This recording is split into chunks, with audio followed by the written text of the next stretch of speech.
to Wait. welcome to the Call the Huddle podcast. I'm Uchenna, And I'm Jay. and we're going to bring you down to the deep dive into week two's games and highlight the most fantasy relevant players for you. How are you doing today, Jay? I'm good, thank you. How you doing, bro? Yeah, not too bad, not too bad. All the better for seeing you and going through these games. Should be a good week two. I literally can't wait to get stuck into it. Yeah, a lot of How about juicy you? matchups. A lot of juicy matchups. Scrumptious matchups. Scrumptious. Exactly, Absolutely. exactly that, exactly that. So, without further ado, we're going to go into the 6 o'clock bracket of games, and we're going to highlight exactly as mentioned the most fantasy relevant players for you.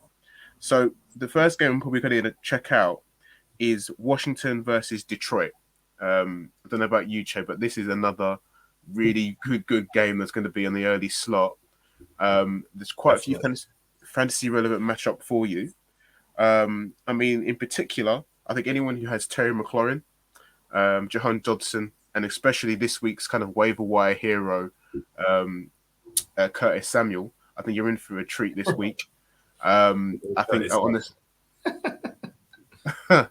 I mean, honestly, I think with the way Curtis Samuel performed last week and with the way the Washington use him, I fully expect him to kind of uh, carry on where he left off and pick up points. Anyone who has any of those guys, they're definitely, especially McLaurin, from McLaurin all the way down to Samuel, they were full go this week. The wild card this week, again, is going to be Jahan Dodson. The two cornerbacks for the Lions, they're okay, but they're not particularly great. But they gave up quite a few yards last week I can't remember who they played now.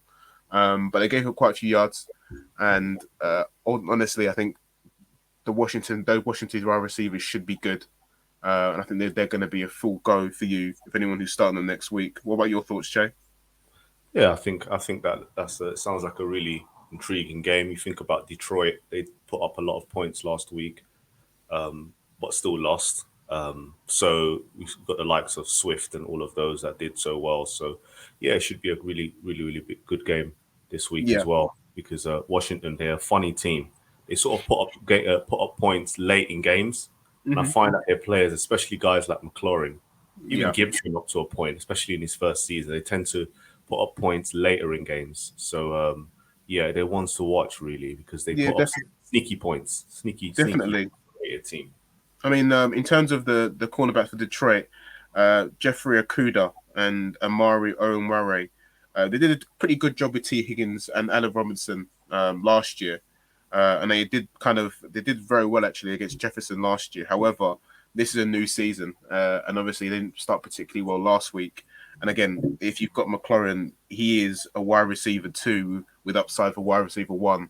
The volume's there, the opportunities there. Carson Wentz is seemingly playing well, so for forever how it lasts with Carson Wentz, you want to take advantage of him playing well. And if you've got any one of those three wide receivers, I said we're definitely going to go and take them.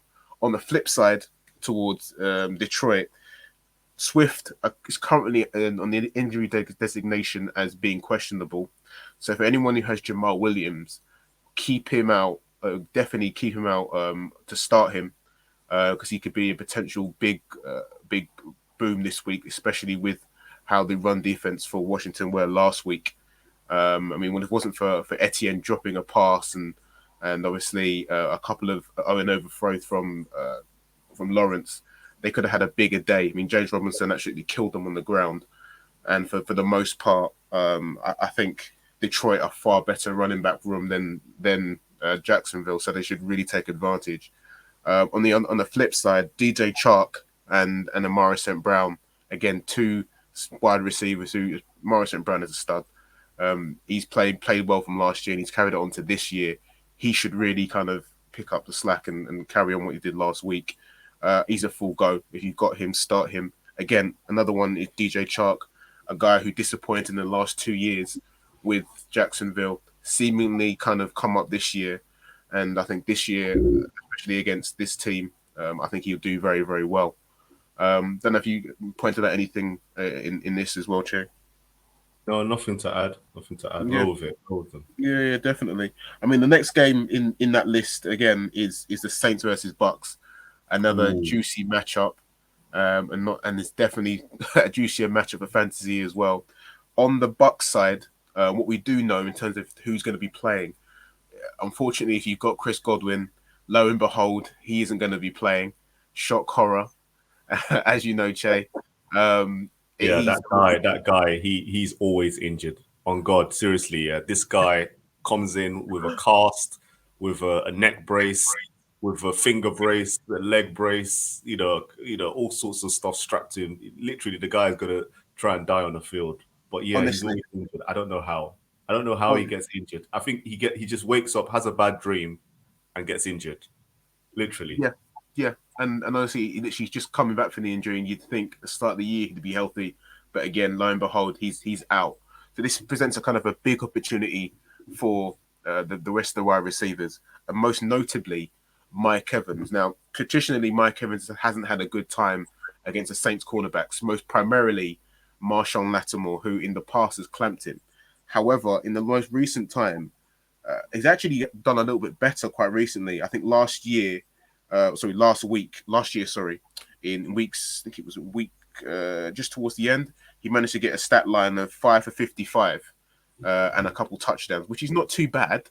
However, you'd expect the Saints to kind of progress and do better this year. They do have the Bucks number, but if you're going to They do. start any wide receiver, it's going to be Mike Evans, and also a nice sneaky kind of pick will be Julio Jones. Without Yeah, Gronk, the big yeah. body, but the big body work and targets towards the middle of the field is vacant, and I think he will take advantage of that in Julio Jones. And so if you've got him, he's a nice flex option for you this week, and he'll provide you with kind of a steady floor with obviously the potential to kind of blow up if he was to kind of get a couple end zone targets. Another one again, it's going to be the ground game with Fournette. Watch out for him because he's currently on injury designation as well. He's questionable. However, he read reports, Adam Schefter, etc. He should be good to go. But you never know. This is the NFL, so you never know. But definitely look out for the injury designation. And any other players you can think of, Che, that you can fantasy relevant for the Bucks?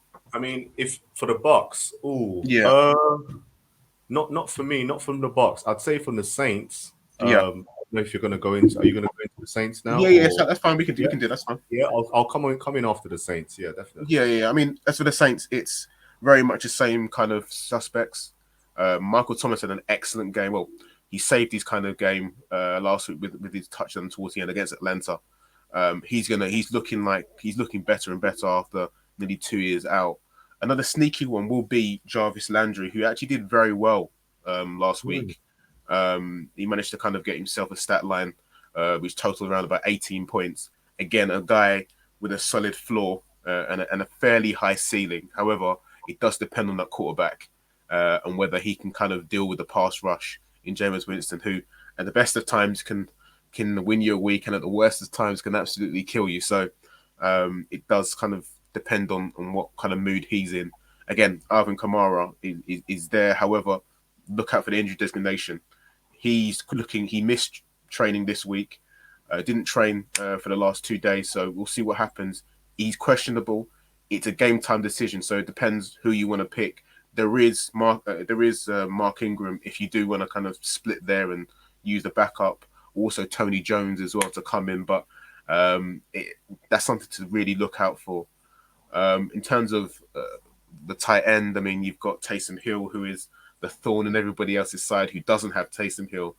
He should see some work in this. I think the way the Saints are going to win this is possibly in the ground game as well. As to be fair, the Bucks are pretty good on the ground. However, I can't see them any kind of Saints wide receivers doing particularly well lining up outside because the Bucks do have some very good corners, and I just think that they could potentially get clamped. But again, if you've got Michael Thomas, the talent's there, and if anyone Yep. can overcome that, it's going to be him. So you definitely start him. Yeah, he What looks do you damn think? good You're going to right mention now. something about the Saints? Yeah, he looks damn good, Michael Thomas, Yeah, and he's got that look in his eyes where he wants to, he wants to say, "Watch this." Skip Bayless voice. Watch this.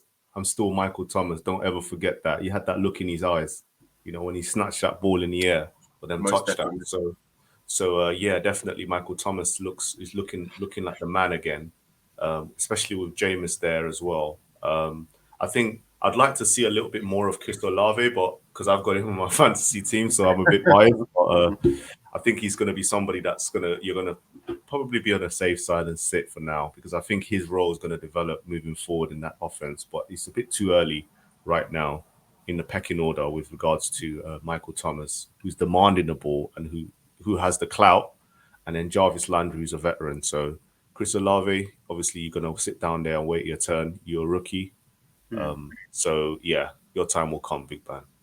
Yeah, definitely. I mean, going towards the quarterbacks, I think this is where potentially the Bucks will have again. It's Tom Brady, so they're going to have an advantage. However, again, they were Tom Brady the other day against the I think it was against the Cowboys. He did look slightly indifferent. What didn't have the same kind of zip that he's had previously, but again, that comes with age. You do expect him to improve, especially at home, and I fully expect him to kind of take some downfield shots. Hence the reason I think Julio will have a good day. Jameis, as mentioned, Jameis is Jameis. I mean, as there's this, as I said, the day could be where he could win you the game or lose you the game. So it depends on what happens with him. But again, I think, as I said, the most fantasy relevant players are going to be from this: so Thomas, Evans, Julio, Kamara if he starts, and especially a cheeky flex, a deep flex for deeper leagues will be Jarvis Landry. So yeah, that's another game that's pretty good for you fantasy guys. Going on to the next game, Browns versus Jets. I mean, that sounds on paper to be an absolute kind of home banker for the Browns. They've got Jacoby Brissett. They're going to run the ball. So anything in that run game, whether it be Hunt, whether it be Chubb, start them with impunity. I think they'll run all over the Jets, who didn't do particularly well against the Ravens. The Browns have the best offensive line in football. Sorry, and they definitely put them. They definitely played well last week. So I think you can start them with impunity. Um, in terms of the wide receivers, I don't know with Jacoby set as a quarterback. Can you really trust Donovan Peoples Jones, etc.? I don't know. I think you'd be safer to pick the two running backs and then go from there. Chad, have you had any thoughts on that at all? No, not at all, not at Yeah, all. I mean, the team picks itself this week for the yeah, Browns. yeah, definitely. I mean, as for the Jets, in terms of fantasy relevantly, Elijah Moore, their best wide receiver. I think he did pretty. I think he did okay. Could have had a touchdown at the end, but it was called back. If you're going to start him, even if you have to start him, you start him. But if you don't, I definitely do your very best to kind of sit him. I think the Browns have some decent cornerbacks, and I think they'll deal with him accordingly. Garrett Wilson, the rookie, did very well. In fact, I remember watching it and seeing a couple of catches where he managed to get away from a couple of Ravens DBs. But again, as mentioned with Chris Olave, he's a rookie. He will get better, but ultimately, I don't think you can trust him in this game. The two running backs, Michael Carter and Brees Young. Um, yeah, I mean, you could start them if you want, but however, I don't think I could trust them against this Browns defense, who are pretty good. I mean, if you look at it, it's not just Miles Garrett. There's JOK, there's Denzel Ward. I mean, they are a good and a stout bunch. So I Yeah. wouldn't necessarily go there and say yes, I'm going to start any Jets players. If I have to, I'll start Elijah Moore. If you don't, then I think you'd sit all of them, and then obviously look elsewhere. I think there are better options out there. I don't know if you had anything to add to that with the Jets. No, no, nothing to add No, with the no, that's Jets. fine. The No, Jets, I would. the Jets. The Jets, the Jets. I don't think there's very little that you can think of. I mean, speaking, I do feel sorry for Robert Salah. However, that's what he's been dealt with for the time being. So I think they will get better, but the Jets are the Jets for the time being. Now we go on to another what I like to call yucky game. Um, it's Steelers versus Patriots. Um, Oh, yeah, I think I have yeah. to douse myself with bleach just to kind of Oh, even get through it. oh, Um, Ultimately, the Steelers are a good team defensively. Offensively, I shudder to think what they can do. The fact that they almost lost the game having got 5 interceptions from the Bengals tells you all you need to know about that offense. It's as putrid and as basic as you can get. In terms of fantasy relevancy, anyone beyond Deontay Johnson. is a stretch. I think you think if you've got Deontay Johnson, you start him. If you Claypool, maybe. If you have to, Pickens again as another rookie, it's far too early for him. He had a good route running percentage to start for the first game. However, it's again he's a rookie, and when you've got someone like Trubisky at a quarterback, he's not going to get him the ball ultimately. So I think you can have to sit the rookie. The running back Najee, he's literally. I mean, at the start of the year, there was an injury scare, a potential Liz Frank injury at the start of the week. He was adamant throughout the week he was going to play. He's trained and he's played, so he no longer has designation. But I would, as a fantasy player, look out for that and look out for that potentially because again, a Liz Frank injury is something that can't necessarily be kind of walked off. You do need rest, and he decided to he's going to play. So I definitely look out for that. But again, you start him because he is the entire offense. So for the most part, you go there and you say yes, you start him. On the Patriots side, it's probably even worse. As sure I mean, if you look offensively, the two running backs I like in Harris and Stevenson in isolation. But again, you look at the wide receivers. Devontae Parker was an astute buy at the start of the year in training camp. However, the way they've used him in the game against the Dolphins, I don't know if you were able to catch the game. It was literally like men against boys. I mean, ultimately, the Patriots didn't look like they belonged on the same field as the Dolphins, and that's uncommon to hear from a Bill Belichick Patriots team, and that's kind of symptomatic to where they are right now. They've got a limited quarterback in Mac Jones who can just about throw the ball in short spaces. They have a mismatch of wide receivers, talented as they are, but if you can't get the ball to them, then they can't necessarily show their talent. So again, it's if you've got any of them, if you've got Damian Harris, he's a possible flex option.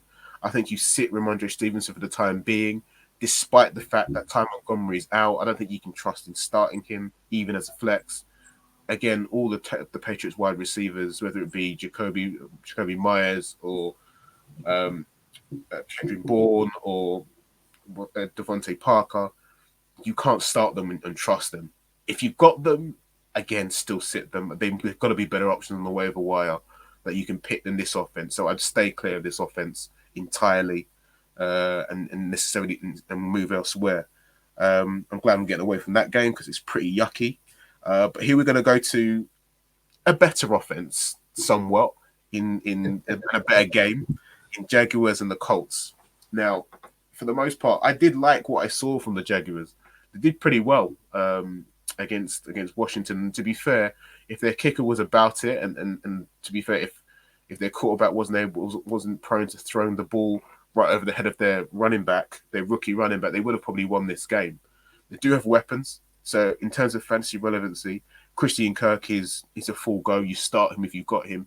He managed to get himself 12 targets. So you definitely start him. Zay Jones and Marvin Jones, you start them. They're definitely flex options. They managed to get themselves 8 targets a pair in an offense which is going to run the ball a lot, which is pretty good. So I definitely start them with impunity. This is where the running back is where it's going to be particularly difficult. As someone who has SCN, the thought of James Robinson running riot in the first game did fill me with dread. Again, you start James Robinson. He's done really, really well, but you do start SCN. He's a rookie, and despite dropping the ball and missing that pass or missing that overthrow from Lawrence, he did very, very well. When he did run, he ran powerfully, and he does kind of have a good pass catching role. So you do start him in the flex. He will get better. So again, if you've got him, you definitely start him. On the other side with the Colts, we just saw the news for Michael Pittman, who unfortunately won't be playing in this game, so he's out, and as well as the rookie Alex Pierce. So this builds a conundrum for any fantasy guys. If you are hurting at tight end, I would go to the waiver wire or hope and pray that he's available in someone else's team, and say I need Mo Ali Cox. That's the guy who I think the game will revolve around in terms of passing. Matt Ryan targets his tight ends quite a bit, and I think Mo Ali Cox is going to kind of take up the targets that Pittman would take. However, I do believe this is going to be a run-heavy game. So I think Jonathan Taylor, Naeem Hines will be the two stars of this game. If you look last week, Gibson had a fantastic game against these Jaguars. You can run on them. So I fully expect JT to kind of run right in this. So in terms of the Colts, fantasy relevant players, Naeem Hines, go start him in the flex. Jonathan Taylor, no brainer. And I think Merle Cox is going to be a sneaky pick this year. Pick this game, sorry. He'll come on and he'll think he'll do leaps and bounds and he'll pick up the targets that Pittman left off. So and then we go finally to the Ravens versus Dolphins. Should be a good game at the bank. First home game of the season for the Ravens. Looking forward to Pardon, sorry? Looking forward to that.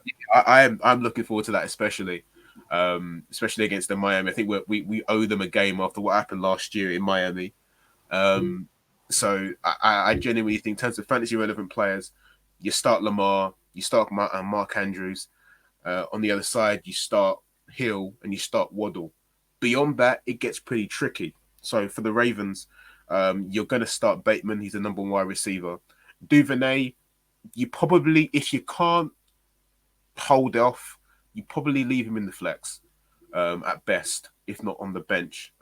It could be a situation where last week he was the only guy open and he kind of took the targets that were vacated by Hollywood Brown. So if you've got him, personally, I wouldn't take a chance on him. I think this is going to be a day for Andrews and Bateman to solidify themselves in the offense at home against a very good Miami defense. Make no mistake about it. They fly about and they play very fast.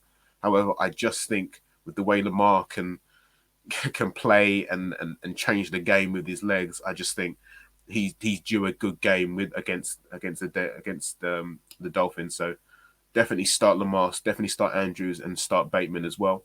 On the other side, in terms of Miami, Tua, do you trust him?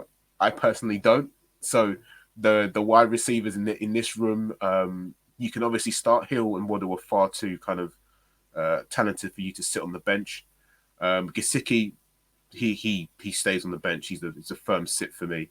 Last week he was behind Alex Smythe, the backup tight end, so he wasn't running any kind of routes last week, so he can firmly sit on the bench, which is a shame because he's a pretty athletic tight end who did pretty well towards the end of the season. So yeah, it's someone that you can definitely sit on the bench. In terms of the running backs, you've got Edmonds, you've got Mostert. Edmonds you can play. He's most definitely, just judging by what happened last week, he's the RB1 in that Miami's offense.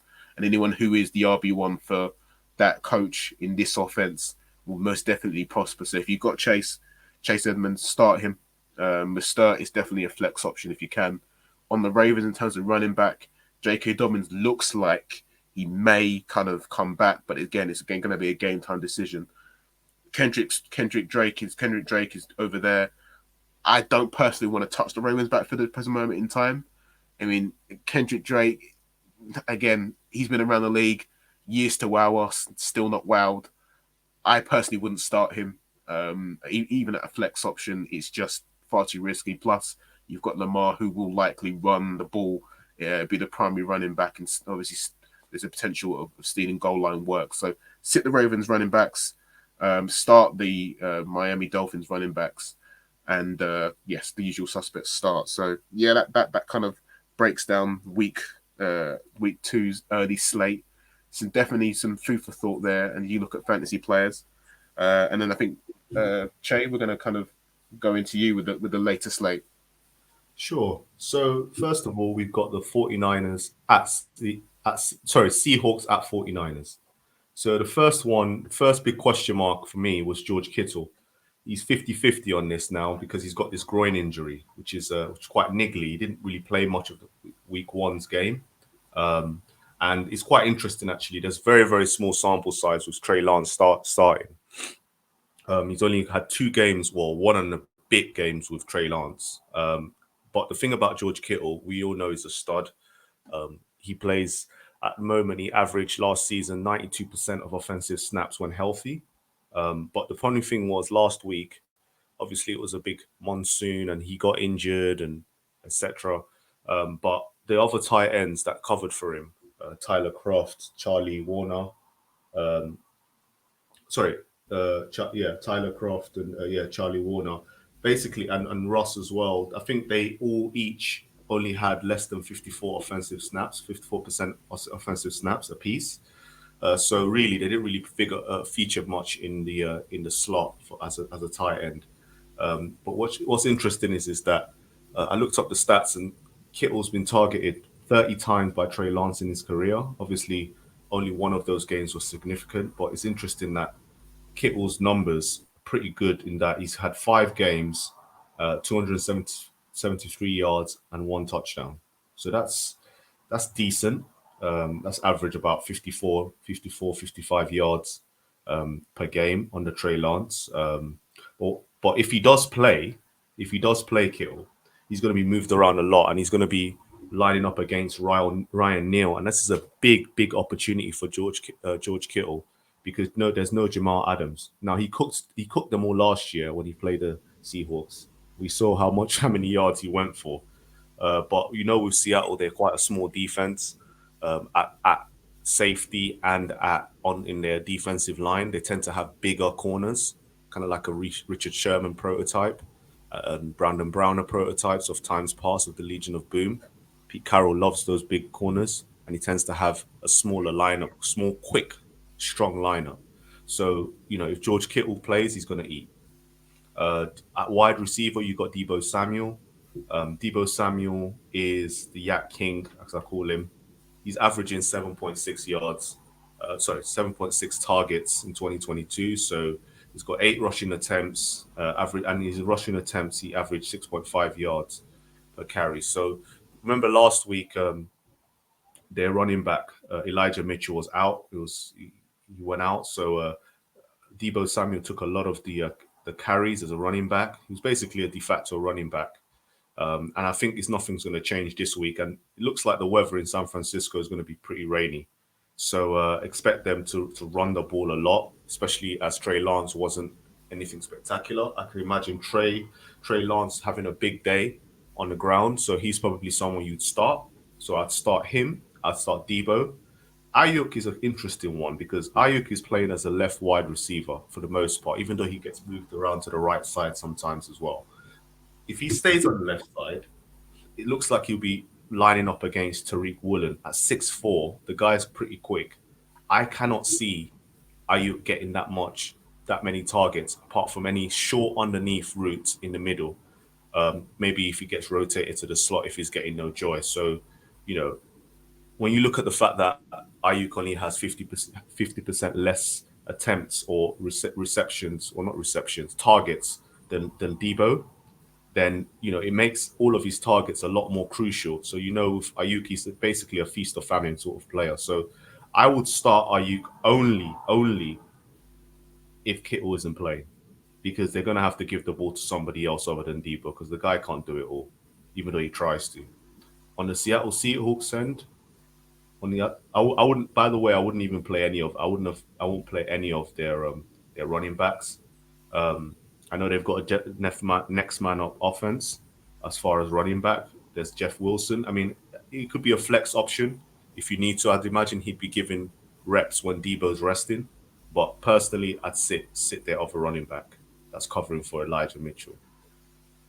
Mm. Now on the I mean, Seahawks, go on, go for it. I was going to say, in terms of George Kittle, you mentioned obviously he's questionable status, etc.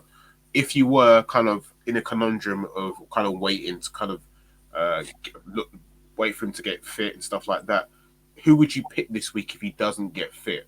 Is there anyone particular that you've kind of brought out, or is it just kind of wait for him to get fit? Who would you pick out? Great question. I would go out and pick out a backup tight end, like you said earlier. That tight end for the Indianapolis Colts is probably a good one. Ali Yeah. Cox, as a replacement for George Kittle. I wouldn't sit on George Kittle. He's literally hit or miss.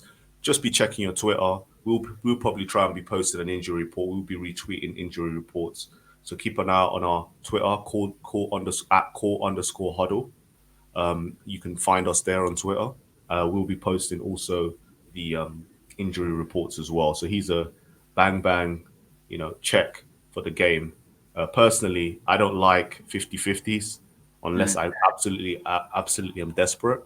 So I'll yeah. go with another backup tight end, and I think that there's a potential for a decent, strong game from the Indianapolis Colts backup tight end, Ali Cox. Mm.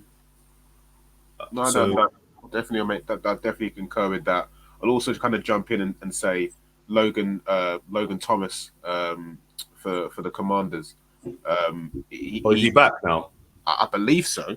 I believe so. Yeah. He's someone that you could kind of use as well Yeah, in that he's pretty good. offense. He's pretty good as well. So again, as you said, George Kittle is a game changing player if he plays. So if you got him on your team, have a contingency plan just in case. Absolutely, 100%. So on the Seahawks side, you got DK Metcalf. You got 7 targets last week, 36 yards and a fumble. Sit, absolute sit. It's Geno Smith. The offense is bog standard, basic, stock factory issue. Um, I would sit Tyler Lockett. Less than 4 targets. Sit, basic, basic, basic. I Mm, wouldn't even look at their running backs. There's no way they're running on this San Francisco team in San Francisco. They didn't do it against the Broncos. The 49ers have almost as good a defense, in my opinion. I would sit all of their running backs. Now, moving on to the next game, Falcons at Rams. So for the Rams, no brainer. Cooper Cup, automatic start. Do I need to even say any more? Um, Allen Robinson. Now let's key in on Aaron Robinson because he's really meant to be their wide receiver too. And what's interesting is that he got 65 uh, offensive snaps, which is around the same ballpark as Ayuk, CD Lamb, and Cooper Cup. So he's getting the starts the way the big wide receivers are, but he just didn't get the targets. So it's interesting. Sean McVay said earlier this week, or last week, sorry, that he'd like to see Allen Robinson get more involved. So expect him to be getting the ball a bit more from Matthew Stafford. And also he's going to be matching up against Casey Hayward, and he's got a big height advantage there because he's at the left wide receiver spot, and Casey Hayward is his opposite number. So I would start Allen Robinson if you have to, but I would sit him otherwise. I mean, I have to in my league, so because I'm pretty down on wide receivers, as Michael Pittman was on my team as well. So I'm having to start him. But if you don't have to, please don't do it unless you're in a very, very deeper league where you want to play him as a flex or something like that. Now, okay. I go was going to kind of chime in there. I was, if you have Allen Robinson on the flip side, would you say that this week could be a get right week for the Rams? And Allen Robinson could kind of get funnel targets because, as you mentioned, McVay kind of mentioned he wanted Robinson to get more involved.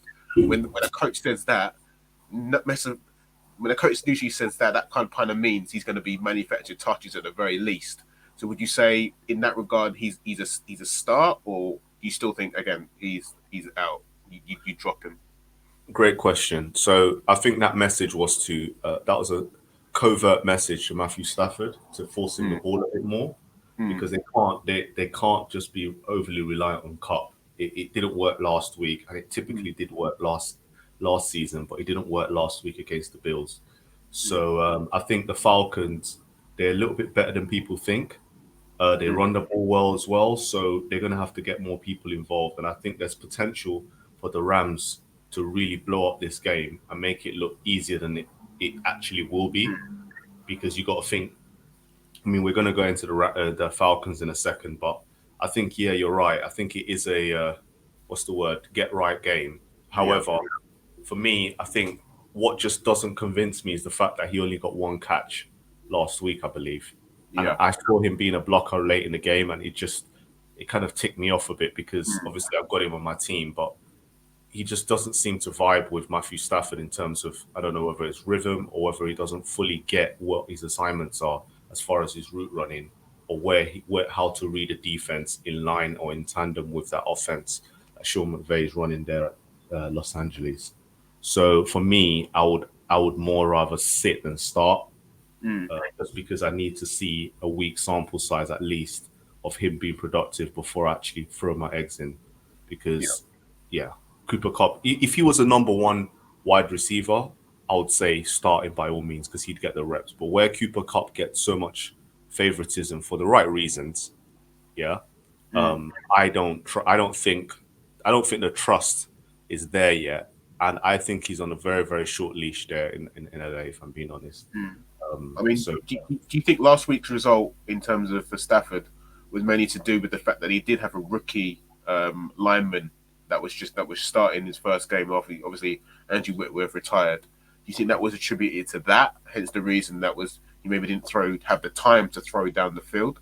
yeah, But there was that too. There was that too. I would agree with that. I would agree with that. Definitely, I would agree with that. But at the same time, I just think you saw Odell Beckham on the sideline there. He's more than likely yeah, going to join the Rams. And I yeah, think, no disrespect to Allen Robinson, but I don't think that he can figure out this offense. I think Odell's got it down packed. He's got a warm seat in that Rams locker room. Apparently, they haven't even removed his locker, like yeah, as in his gear in his locker. And he was at this on the sidelines cheering him on. I think he's going to be back very, mm, very soon. As soon as he mm, heals up, he's going to yeah, sign a 1 year deal or whatever, a short term contract just to be back in LA with the Rams. So I think Allen Robinson's seat is just a hot seat at the moment. So going over to the Falcons, obvious start to Kyle Pitts and Cordero Patterson. I mean, the guy had 120 yards, one touchdown against the Saints defense. So you got to remember that Saints defense is no joke, and this guy put up 120 yards and one touchdown. To be fair, he looks like whenever he puts up yards, Cordero Patterson, he always looks like more than it actually is. I don't know about you, Jenna, yeah, but whenever I see him, I feel like he's put up a gazillion yards. yeah. I I mean, look back, I'm not saying 100 yards, on was it 120 yards is a slouch, but he just feels like he's put something more. But either yeah, way, you start Cordero Patterson, you start yeah, Kyle Pitts. He's their only receiving threat. yeah. So moving on to the Cardinals at Raiders. Hmm. So for the Raiders, you start Devontae Adams. He's going to be lined up against Byron Murphy, which is going to be an interesting matchup. But he's Devontae Adams, so let's see if the Raiders bounce back. But he's an automatic start for obvious reasons. I think the funny thing is when you look back at the game against the Chiefs for the Cardinals, who had the biggest games? It was Travis Kelsey and Juju Smith. Where did they line up in the slot? So the matchup this week puts Hunter Renfro in the slot against their starting nickel corner. That's a potential big game. I'm looking at potentially just over 100 yards for Hunter Renfro, which is a pretty decent, solid game for him. So he's going to be the standout player in this matchup that you want to look out for. I mean, On the with flip, the way they with the way they looked last week, the Cardinals, I'd even put down 200 yards. I mean, I thought their secondary was just awful. yeah, They couldn't stop anybody. So yeah, yeah. it's he's gonna have a big day. Definitely, definitely.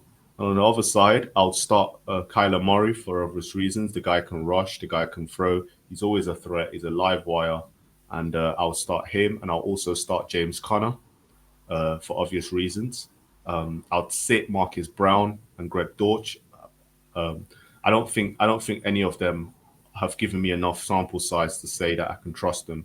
I think it's going to be heavy on Murray and James Conner for Mm. this game.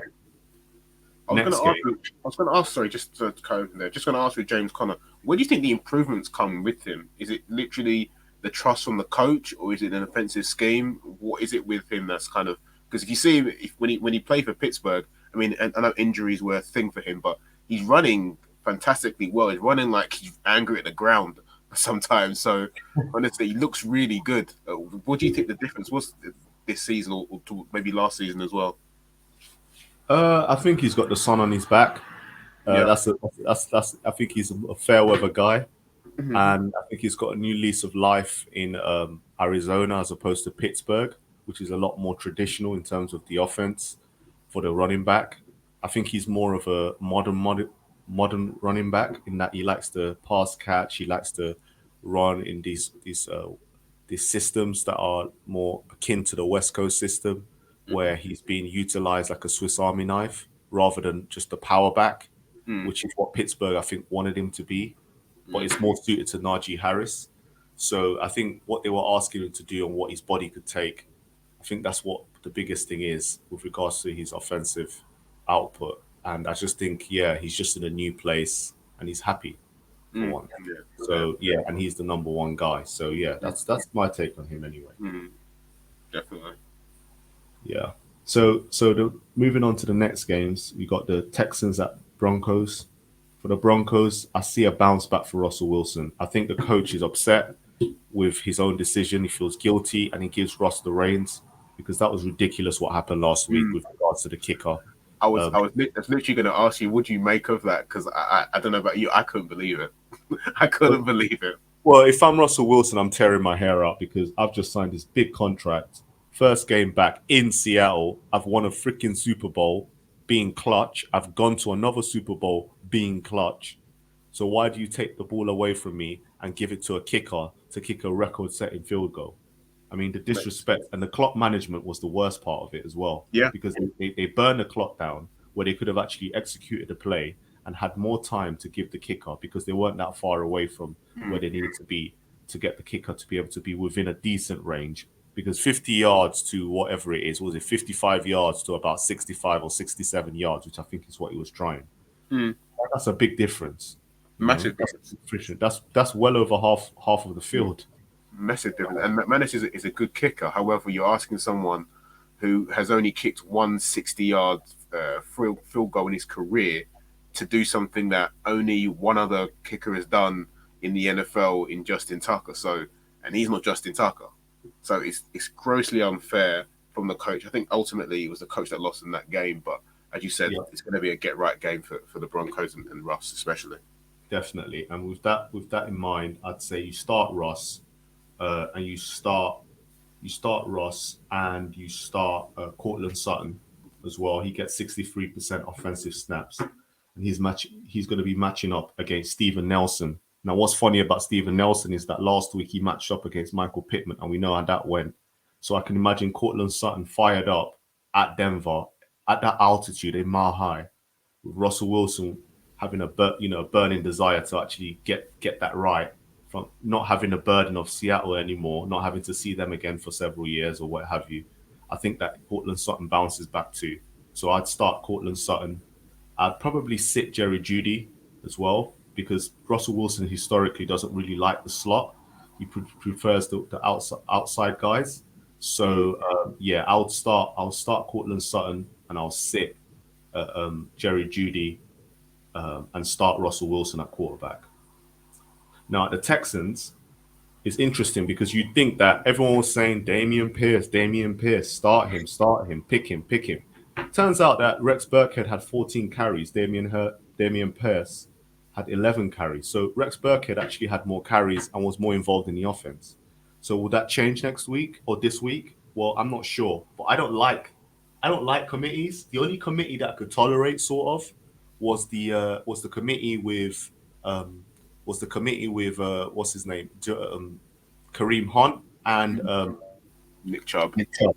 Simply because Cleveland are that stout at offense, and the two bring such a different, unique sort of talent to that team, Yeah. and they're certified studs in their own right. So, I mean, Burkhead and Damian Pierce. I don't know enough about Damian Pierce personally. I don't like risks like that, so I sit both. The guy that would have been tantalizing to actually start would have been Brandon Cooks. However, he's lining up against Pat Surtain, and I don't fancy him in that matchup at all. I do Not not, one bit. not one bit, because the guy's a bona fide stud in Surtain. So the guy's a lockdown guy. I don't see Brandon Cooks doing anything there, so I'd sit Brandon Cooks as well. Buyers beware. I know Brandon Cooks is a guy that's underrated. He's low key, but in this matchup, he's going to face the real. I don't see him or that Texans offense doing anything with that Denver defense at altitude with a chip on their shoulder, being pissed at losing that game at Seattle. So the next Yeah. game, I was Cowboy versus so, Bengals. sorry to cut you off. I was going to say about the Denver running backs. What was your take on them? Oh yes, Denver running backs. I beg your pardon. So with the Denver running backs, I would sit both of them because Okay. again, it's a committee. Um, and I don't trust Melvin Ingram. and Javonte Williams just doesn't know how to get a starting job. I don't know why. I don't know what he does. I don't know what he does wrong. I don't know. Maybe the coach doesn't like his cologne, but he I doesn't don't play. know. So I'd sit both of them because just because they share their snaps, and every time you think you're going to start Javonte Williams, Melvin Ingram comes in and nicks a touchdown, and vice versa. So yeah, I don't like committees. You're going to learn this about me, audience. I don't like committees. I'll rather be on the safe side. I like one running back, but it'd have to be a very very unique pairing for us to or for me to go against that. That's just my policy.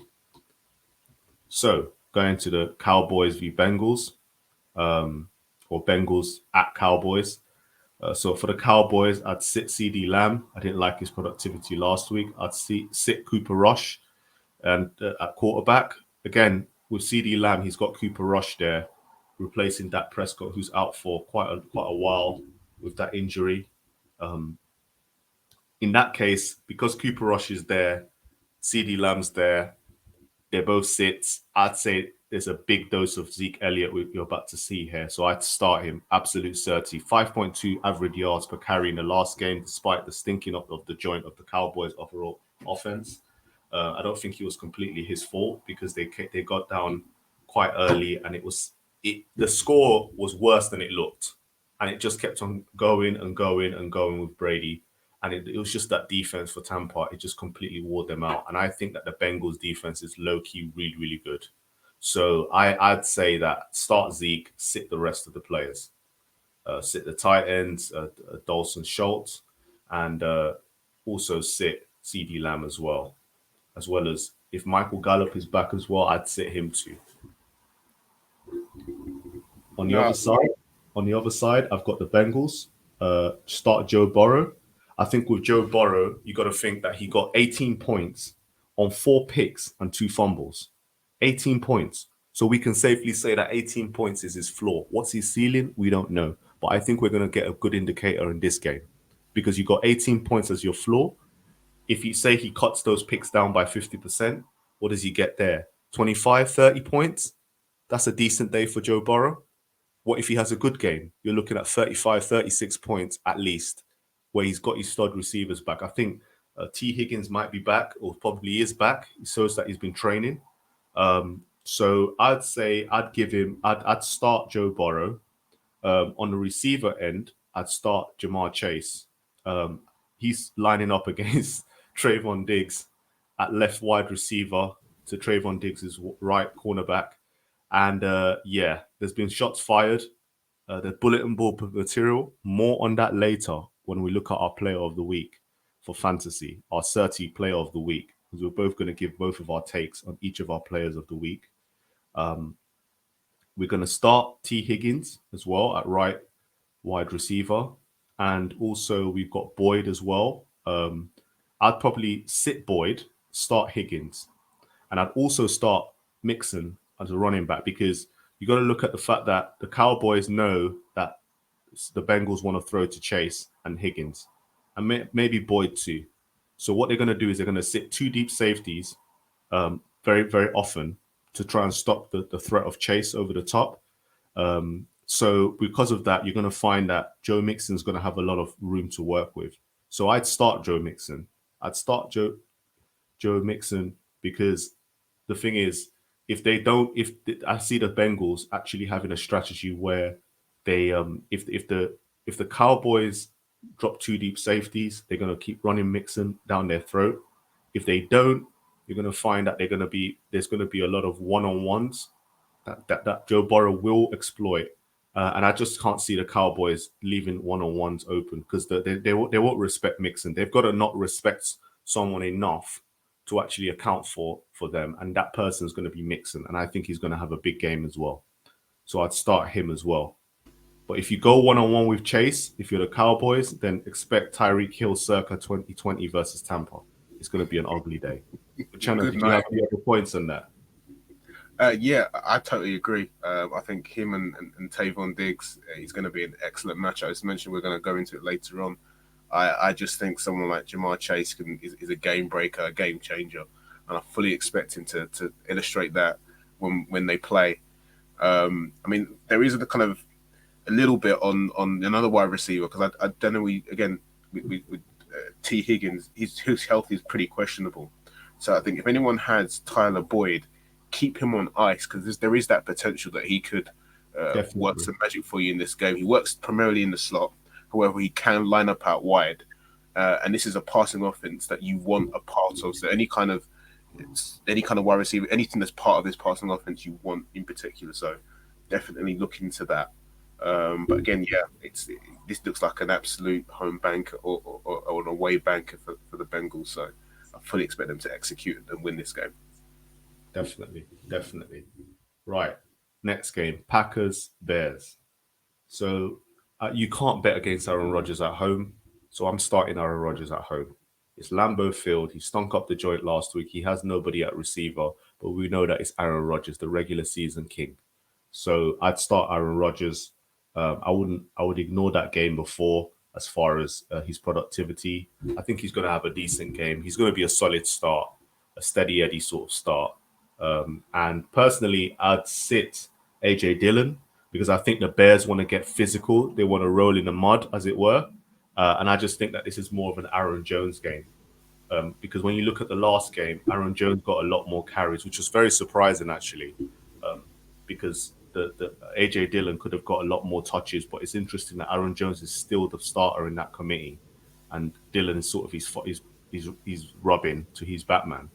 I think you start Aaron Jones and you sit AJ Dillon. I think Aaron Jones is also because he's a red zone threat as well. I think that's why he gives him a bit more upside and more leverage to start. So yeah, I'll start AJ Dillon and Aaron Jones. I think I wouldn't even start any of the receivers. I think the pass rush of the Bears are going to be too much for the Packers in that way. I think it's going to be a heavily run game. And if the Packers come out of there with a win, they're going to have their running back is going to have a lot of yards, and their total look out for their total rushing yards, including Aaron Rodgers as well. He's going to be doing a lot of rushing to get out of the pocket to make some last ditch throws. And so because of that, I wouldn't start any of the wide receivers. I don't think that they will get enough productivity out of them in this game against the Bears at Lambeau. For the Bears, I would start Justin Fields. He's going to be a steady pick. Um, I'd also start Pettis at wide receiver as well. I start Pettis because there was a weakness in the slot. When you look at Justin Jefferson, he's typically out lined up out wide. But when you look at the film of Justin Jefferson against the Packers last week, he was motioned a lot. He lined up a lot in the slot, and that's why he was wide open. This is why I'm saying earlier in our episode 1 podcast that he reminded me a lot of Cooper Cup in that he was running a lot of option routes within the slot, quite like Cooper Cup, where he was allowed to read the defense mid route, and where he was finding those soft spots and being wide open. And so, because of that, I think that there's a weakness in the slot.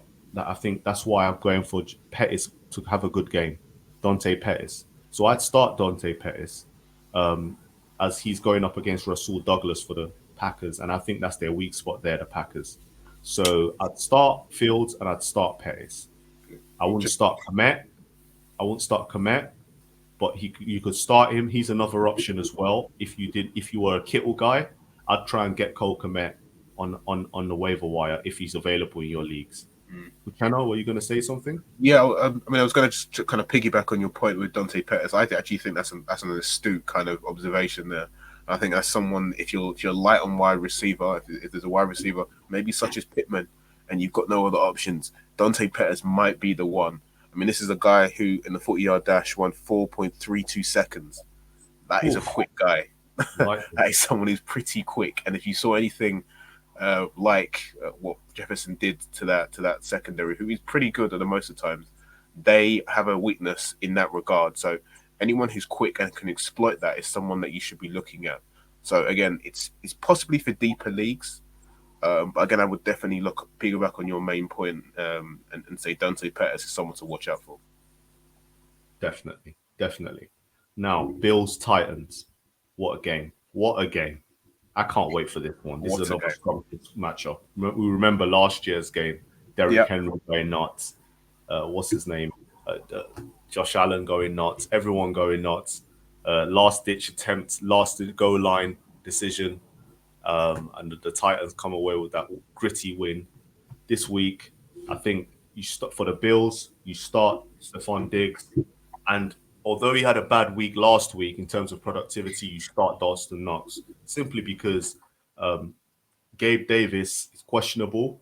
And okay, he plays. Okay, you start Gabe Davis if you want to if he's available. You start Gabe Davis because he's a stud as well. However, if he's not, I think Dawson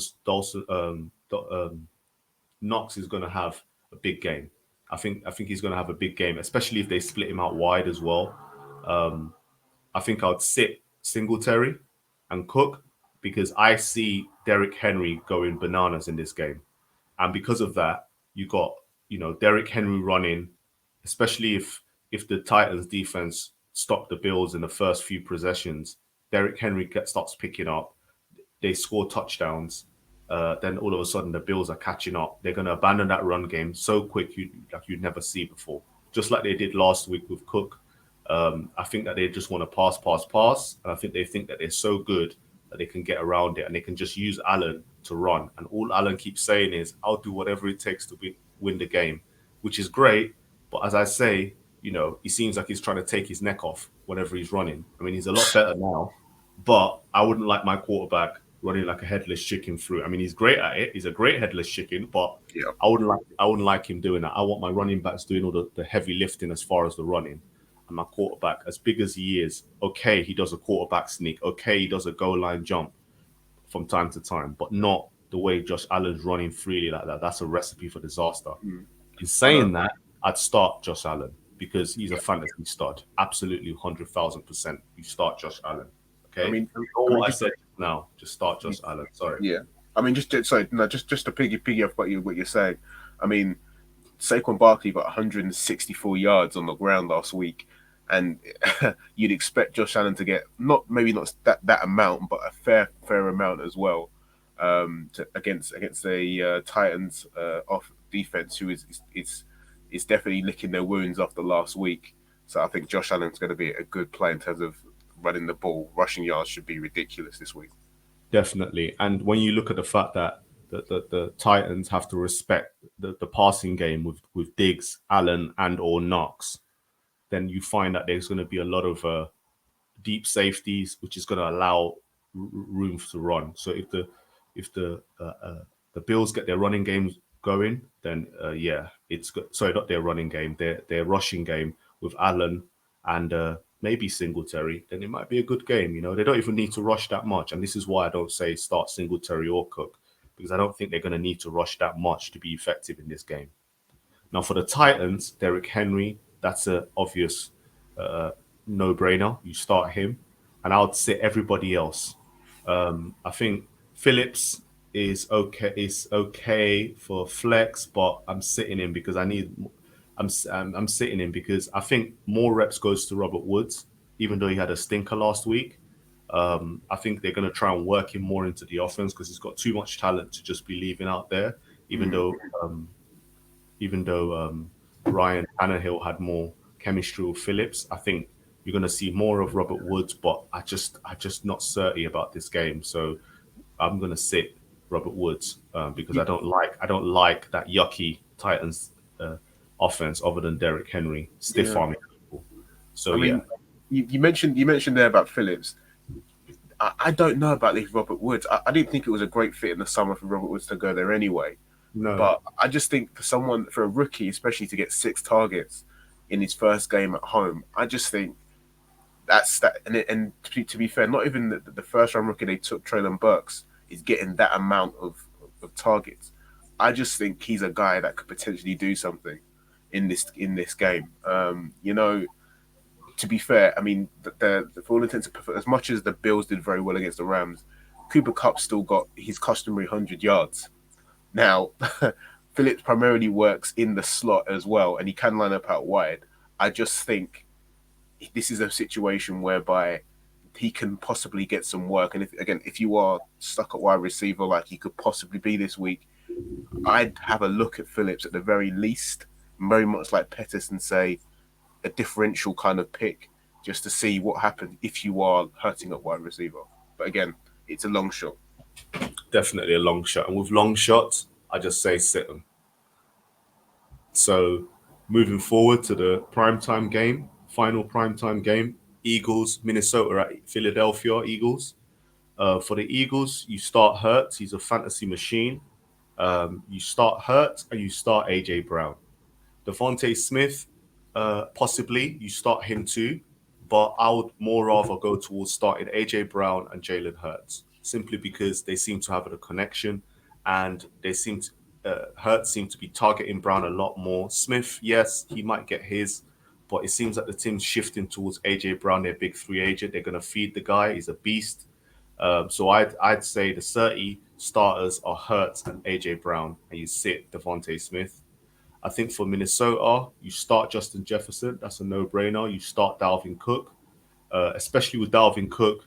DeAndre Swift got 144 yards on this Eagles porous, very porous defense. So you start Cook, you you start Thielen as well, because again, the Detroit Lions put up over 30 points on this defense. So there's what Minnesota's offense is arguably just as good, if not better, than Detroit's offense, because Detroit's offense is low key good.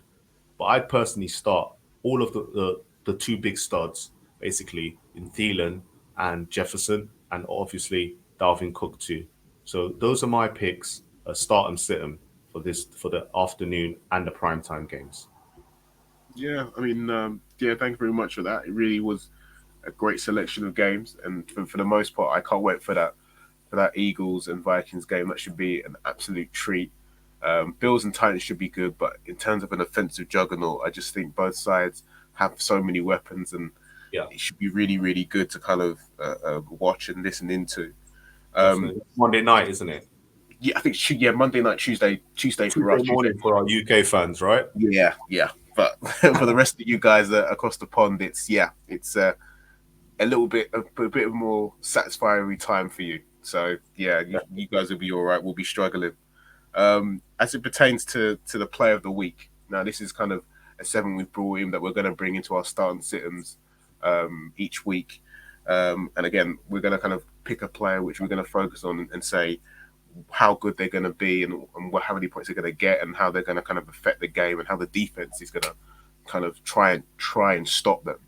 So, I mean, with myself, I'm going to go this week with a very familiar person to myself last year, and to most of you, and arguably one of the best wide receivers in the league, and it's Cooper Kupp. I fully expect him to absolutely explode at home against the Falcons, who for the most part have on paper some very good corners. However, I don't see them kind of being able to deal with Cooper Kupp. I think if you deep dive into the game, AJ Terrell is again they're going to be their primary cornerback. Obviously, Casey Hayward's on the other side. He will most likely be occupied by Allen Robinson. AJ Terrell only lines up in the slot one of three occasions in week one, and never more than 14 snaps last season. So that means he is going to be lining out wide. He's not accustomed to coming inside and dealing with anyone in the slot. And who primarily lives in the slot? Yes, it is Cooper Kupp. So I fully expect him to kind of absolutely blow up.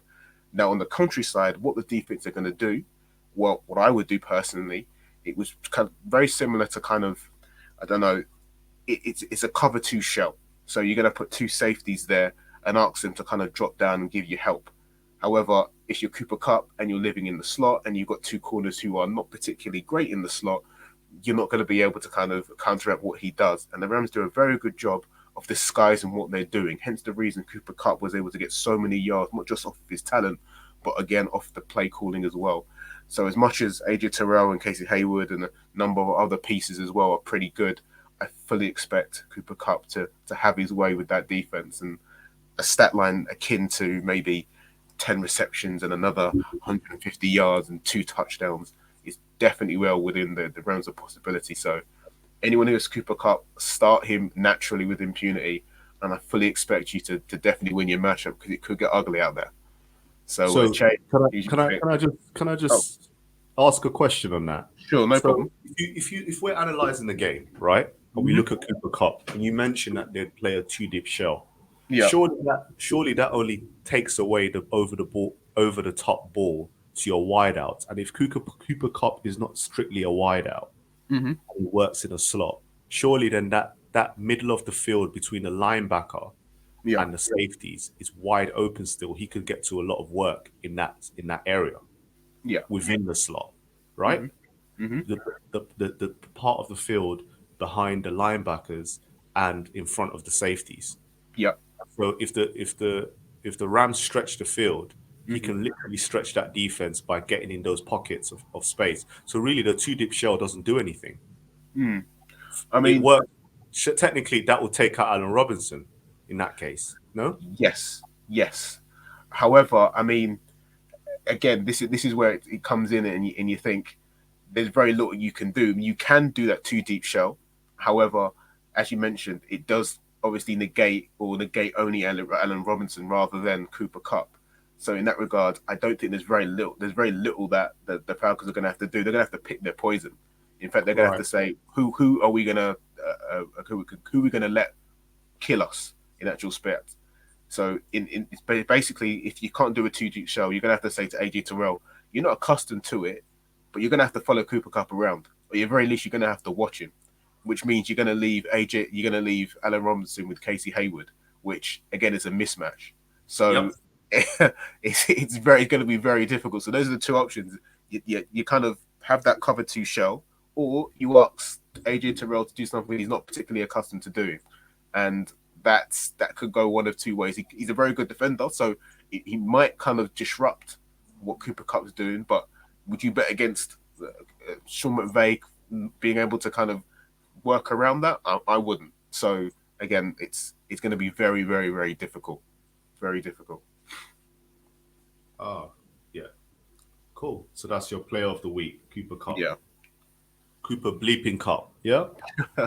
Honestly, the guy is so good, and he's still disrespected. I saw a couple of top five wide receivers that someone mentioned earlier on, and he had him off his list. I couldn't believe it. But again, that's the NFL for you. Definitely. Definitely. Definitely. So my player of the week, I was so going to go with Debo Samuel. I was Hmm. so going to go with him, but what turned me was the fact that last week he was like the de facto running back, and he didn't really do that much. Okay, yeah, he scored a touchdown, but he didn't really do that much. And I just think that with Trey Lance, I think if it was Jimmy G there, Debo would absolutely eat, and he's gonna eat this week. But I think Trey Lance is gonna try and like what's the word? Is it upstand? Upstage him. He's going to try and upstage him. He's at home. It's his first game in the Levi Stadium in San Francisco. I think he's going to do what he can to try and prove the doubters wrong. And I think he might even overdo it as well. But I think where his strength is, as we all know, Trey Lance is his rushing. So I think he's going to take away some of the rushing opportunities for Debo, even though Debo's going to eat. And I think it's going to be a balanced game for Debo, potentially with some yak, because we call him the yak monster in our group, because he is the yak monster. In fact, San Francisco are the yak team. They all just yak it all away. And for all you listeners out there that don't know what yak is, yards after catch. So they get the ball in short spaces and usually take it to the house. They being Debo, Brandon Ayuk, uh, George Kittle. They're just absolute beasts. But my player of the week is going to Jamar Anthony Chase, my guy. Now, Jamar Chase has a prime matchup with Trayvon Diggs, and we all know Trayvon Diggs thinks he is the man. His brother's a baller. He thinks that he really thinks that he's a wide receiver. But it's interesting because let's hear from Jamar Chase what he thinks about Trayvon Diggs. Yeah, I have in college. What I'm sorry, coach. He's an athlete. No, he's an athlete. Great ball. He got great ball skills in the air. He's super fast. He's not too much on technique sound though. You know what I'm saying? He's a little hit or miss. You know what I'm saying? Like he's either all the way on, or he's like not on at all. So, but he's definitely a great athlete. Is this one of those weeks where explosive plays and explosive play might happen? I mean, we hoping for that every week. That's not just this week. Every week we're trying to make a play happen. Things get pretty spicy. Right, shots fired. Shots fired. I don't know about you, but talk about kind of beating someone with faint praise. For goodness sake. Talk about telling someone they're ordinary without telling someone they're ordinary. Good He's not too grief. technical. He said he's not too technical. We do explosive plays every week. Said it with a smile on his face as well. So Jamar Chase, you got to back it up. And the thing is that Jamar Chase lines up everywhere. He's in motion a lot. The Bengals do a very good job motioning him a lot. And we know that he can, like most LSU wide receivers, he's just absolutely seasoned. And the guy is he's everything to that offense. Now, because of the way the O line was working, I mean, he's also a yak monster as well. But we expect Joe Burrow to do a lot of free step drops. So you're going to see Jamar Chase run a lot of slants, a lot of outs, and a lot of quick digs. I think there's going to be a window in the middle of the field again, similar to the other game that we were speaking about just now, the Rams. There's going to be a lot of two deep safety simply because Jamar Chase is a pure wideout. He does like to work out wide on the cornerbacks, and he will want to work out with Trayvon Diggs. Now the Cowboys aren't stupid.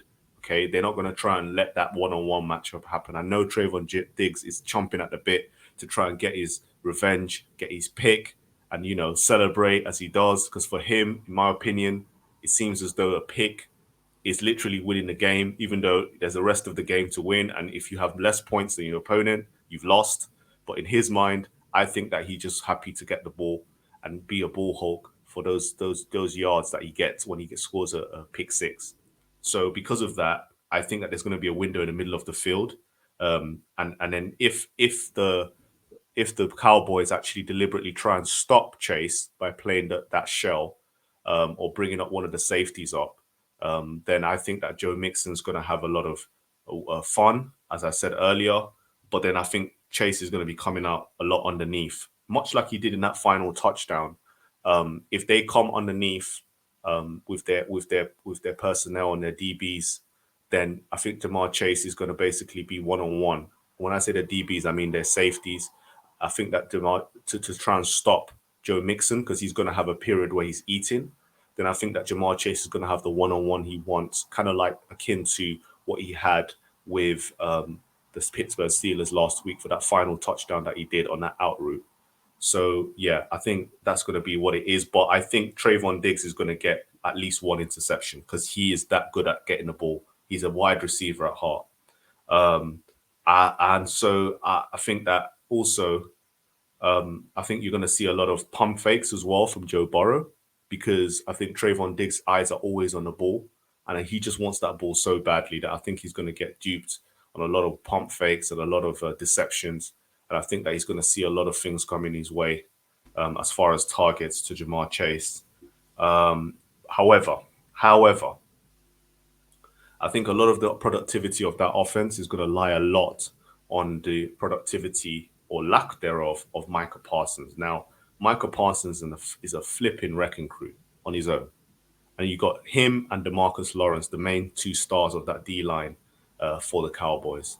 Now we saw playoff Lenny chipping Micah Parsons last week that he didn't really like that, And you got Tony Dungy telling him, from NBC on his Twitter that don't do that, don't moan about being chipped like that because now everybody's going to do this, and I think that the Bengals are going to try and do that, and they're going to try and do that to chip at him because essentially Micah Parsons is a weak side linebacker, much like TJ Watt last week. He's going to be lining up predominantly on the same side as the guards and the left guard and the left tackle. But within that, he's going to also have some help as well with the right-sided defensive end as well, Dorrance Armstrong. So they're going to be like a tag team going out with DeMarcus Lawrence on the other end on the right side of the Dallas Cowboys D line. On the left side of the D line. So basically, yeah, one of the sides. So he'll be on the strong side. DeMarcus Lawrence will be on the strong side. But essentially, what you're going to find is that last week, a lot of the pressure or the breakdown, we have to ask ourselves, how did the Bengals O line break down? Which areas did they break down? And I think it was a combination of areas, but it was predominantly at left tackle, definitely. And I know they've just got a new left tackle, but you had a lot of TJ Watt doing what I think Michael Parsons is going to do this week, where he seemed like he double teamed, but he didn't always. Where he lined up against their defense and also their guards, and also had corners showing blitz a lot. But it wasn't just they would always drop back, so it was usually him that came in. But then you had Cam Hayward, who actually put in a lot of internal pressure as well. But then again, it was the left tackles as well. But TJ Watt was always on the weaker side, which was quite interesting. He was always away from the side opposite to Hayden Hurst. So it'd be interesting to see if Michael Parsons will be the same. But yeah, so I think that the Bengals going to counter that by either going with two tight end sets or or two running backs in P. Ryan and Mixon as a sacrifice for one of Boyd or Higgins or Chase from time to time, mostly the latter, the former two in Higgins and Boyd. And I also think that Joe Burrow is going to do a lot of free step drops, Brady style, just to not get hit. So he's going to do a lot of free step dropbacks, a lot of two tight end sets at least, and also two running back sets as well. But I think my final bold prediction on Jamar Chase's productivity, I think 150 yards and 3 turbs. I'm going with that. Honestly, 150 yards, 3 touchdowns. And to be fair, with the talent that kid has, I think that's pretty conservative. This could get pretty ugly. This is good. I think this could get very ugly. I'm being very, very conservative because, like I said, it all depends on Micah Parsons and DeMarcus Lawrence and that Dallas Cowboy D line. I think that's where the game's going to be won, much like last week. But if the Bengals come out and be the Bengals and actually execute in the ways that I've mentioned, look for those things. I personally think that there's only one winner, and they beat themselves last week. They're going to be itching to get back to winning ways, and Jamar Chase seems very confident, and I think he's going to back it up. Yeah, no, I totally agree, and literally it's going to be prime time viewing those two. But however, on the flip side, because obviously in this show we like to see the other side and give a more analytical view. If you're Dan Quinn, what do you do? Because ultimately you've got to find a way of stopping Jamar Chase, Higgins, Boyd, and obviously the entire Bengals offense. What do you do? Because it seems like it's an unenviable task, very much like the Rams and the Falcons. Is it a case where you just pick your poison and say, this person's going to beat me? Or is there a defensive scheme or something you can do to unsettle Chase? Well, for one thing, I'm not blitzing. I'm not blitzing at all. If I'm Dan Quinn, that game, I'm just bringing pressure. I think his D line is good enough to just bring pressure. His ends are very good. Obviously, he's got Micah Parsons at linebacker as well. I wouldn't do that. What I do is I'll try and overload on his left tackle side.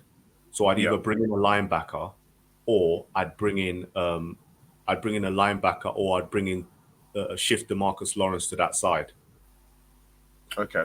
Yeah, I'd shift DeMarcus Lawrence to that side and have DeMarcus Lawrence and Micah Parsons on that side. And I think that the way you beat the Bengals is just through pressure. You just got to keep laying Joe Burrow on the ground. Now, the guy's a soldier, right? He's going to get up and he's going to torch you still, right? But no quarterback likes to get hit. No. But I'll give you an example of that being done and it leading to a loss for the Bengals. Not only was it done last week, maybe not as much, but it was done last week by Pittsburgh with TJ Watt. But the Rams did the exact same thing where they put, what's his name? They doubled up where I think they put Leonard Floyd on the same side as Von Miller. Yeah. And they overloaded one side and that collapsed. That was too much. They figured out the game. Yeah, and that's what changed the game. Yeah. And so that's what I do. It's literally going to be won by the D line of the Cowboys if the Cowboys are going to win it. Yeah. I mean, ultimately, it's going to go on the very broad shoulders of Micah Pearson, even at this tender age in the league. He's one heck of a player. He's a baller. He's a wrecking crew. He's an absolute baller. And I think if they're going to do anything, the Cowboys, it's going to start and end with him. So as mentioned, pressure. But I look at this Bengals team, and I think they're a wounded animal, and I think the Cowboys came at the exact wrong time. Anyone Yep. could have got it, but I just think the Cowboys have just got it at the wrong time, and I fully expect the Bengals to absolutely shellac them Definitely. when the And they time like to comes. play with their backs against the wall, the Bengals. Exactly. With So no Dak Prescott as well. exactly that. I mean, Zeke is not the Zeke that he was in the past, and Pollard is a nice, tidy player, but he's not someone that the Bengals should be openly fearful of. This is a game for them to go out there and show who they are, the Bengals, and I fully expect them to do that and go about looking like one of the best teams in the AFC. So, yeah, it's honestly it should be a really good game to watch. But yeah, honestly, that's a that's it for today, guys. For This has been a today. really good show. Great show. Great show. Great show. Honestly, a great show, and I can't wait for these game two, this week two slate. So many intriguing games, so many good fantasy matchups, and honestly, I believe, as I said, as mentioned before, we're not here to guarantee you to win your game, your league.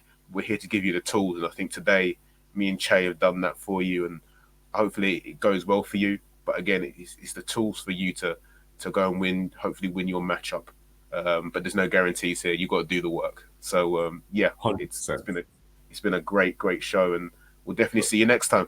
Yeah, where could they find us before we go? Yep. Yeah, definitely. You can definitely find us on Twitter, so at Call the Huddle. Um, Drop us a DM, drop us a like, drop us a subscribe as well. We're happy to kind of interact and help you out.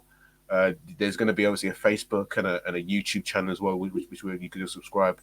But again, that's Twitter for the most part now is primarily going to be our next kind of means of communication. So drop us a like, let us know what we're doing well and what we're not doing well. Again, commend us and stuff like that. But Share with yeah, a friend. Share us our link as much as possible. We drop a yeah, link in our Twitter page yeah. to this live audio Mhm. recording. And yeah, hopefully you win your matchups. And we'll see you next time. Definitely. Peace out. Peace.